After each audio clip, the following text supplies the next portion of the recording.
Salut tout le monde, j'espère vraiment que vous allez bien, moi ça va super. Aujourd'hui on va faire, excuse-moi pour si tu t'es senti agressé pendant cette intro. Je suis chaud aujourd'hui, chaud patate. Et je vais vous montrer un petit peu mes installations de fourmis. Parce que du coup je vous avais fait la vidéo de mercredi dernier, je ne sais pas si tu as suivi. Si tu n'as pas suivi, je te conseille d'aller la voir le plus tôt possible. Sur cette vidéo là, on va faire vraiment un récap un peu de tout le suivi et voir un petit peu si la colonie de mes sœurs Barbarus s'est remis de ses émotions et si tout se passe bien.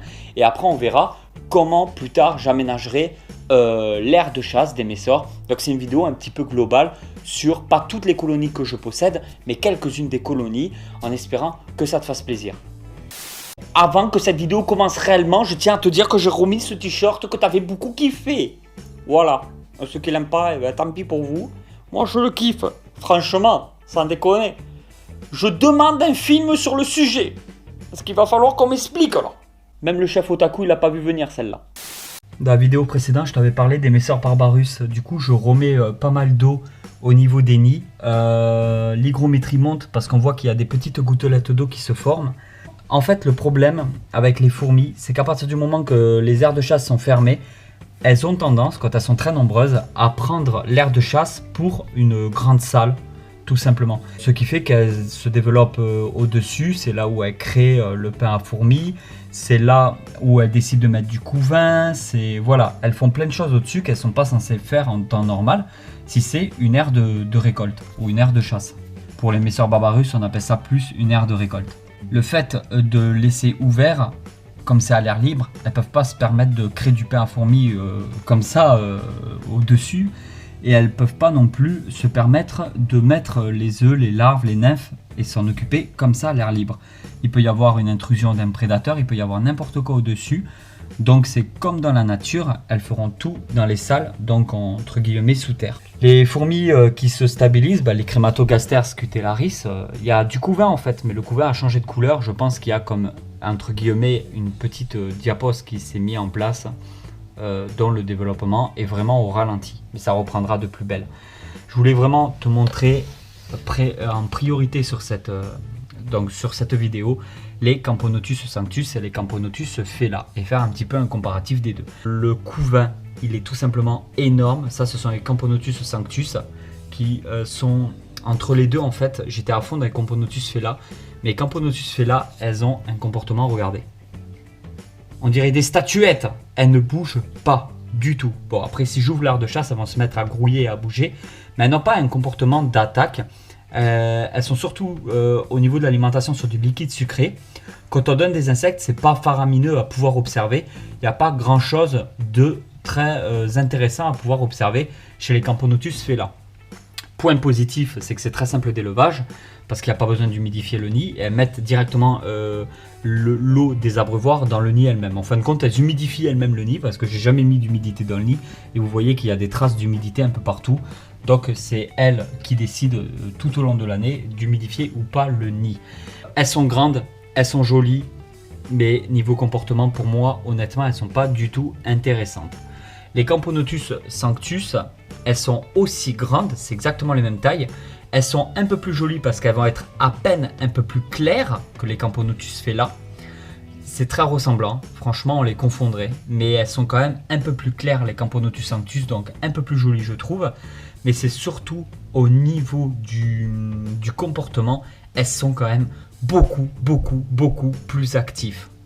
Donc moi personnellement, à choisir entre les deux pour exactement les mêmes conditions d'élevage, mais exactement les mêmes. Tu humidifies pas le nid, regarde. Moi, mon nid, là, c'est des tubes à essai, il n'y a pas de réserve d'eau, il n'y a rien. Il y a un bouchon de bouteille avec de l'eau dedans dans l'aire de chasse. C'est tout. Et la colonie se porte super bien, le développement, il est ouf. Franchement, ça déchire. Donc on va un peu plus te montrer ça. Je vais te faire des meilleures séquences avec le caméscope au fur et à mesure que je parle. Comme ça, tu as tes séquences au fur et à mesure. Je trouve que c'est plus intéressant pour toi. Dis-moi en commentaire vraiment ça va faire partie de la question du jour, quelle est la plus belle espèce de fourmi pour toi? Je sais pas si tu vas sur mon compte Instagram, mais c'est très rare quand je poste des photos de fourmis parce que j'ai vraiment du mal. Je n'ai pas l'équipement pour faire de belles photos au niveau des fourmis. Je parle bien entendu de photos de qualité, sinon c'est facile de faire des photos. Mais pour avoir des photos quand même assez jolies, j'ai beaucoup de mal sur mon compte Instagram. Mais n'hésite pas à venir et n'hésite pas à me le dire si tu veux plus de photos sur les fourmis ou sur autre chose sur le compte Instagram. J'ai beaucoup tendance à y mettre des serpents. Donc n'hésite vraiment pas à me dire qu'est-ce que tu veux voir sur mon compte Instagram et je ferai en sorte d'essayer de te faire plaisir. Tant qu'on est là, je vais quand même te montrer ça. Regarde, regarde, tu la vois? Elle est toujours en vie. Elle est toujours en vie. La menthe religieuse est toujours vivante. Elle n'est pas morte, qu'elle est censée mourir au début de l'hiver ou à la fin de l'été. Celle-là est toujours en vie et elle se porte super bien. Donc je te ferai une vidéo à l'occasion, une petite vidéo bonus si elle n'est pas morte d'ici là, où je vais la nourrir et comme ça tu la verras manger une blatte ou un verre de farine ou quoi que ce soit. Si elle n'est pas morte d'ici là, j'essaierai de faire une vidéo sur le sujet. Mais là je voulais vraiment, comme elle est dans la vitrine avec le reste de mes installations, je tenais vraiment à te la montrer parce que je suis très surpris qu'elle soit toujours en vie. Et malgré la période de l'année, dans la nature, ça fait bien longtemps qu'elle serait morte. Ça, c'est clair et net. Rien qu'avec le froid de dehors, en ce moment, on a eu du -3, du -4, voire du -5 quand c'était un petit peu plus là qu'en brousse. Et je peux te dire que ça fait bien longtemps qu'elle aurait claqué. Allez, tu sais quoi, comme je suis motivé, que tu me fais beaucoup plaisir en ce moment avec tes likes et tes commentaires, je vais tenter quelque chose, de lui donner directement à boire à la seringue. Donc on va voir si ça marche ou pas, j'ai vraiment aucune idée, mais j'ai bien envie d'essayer.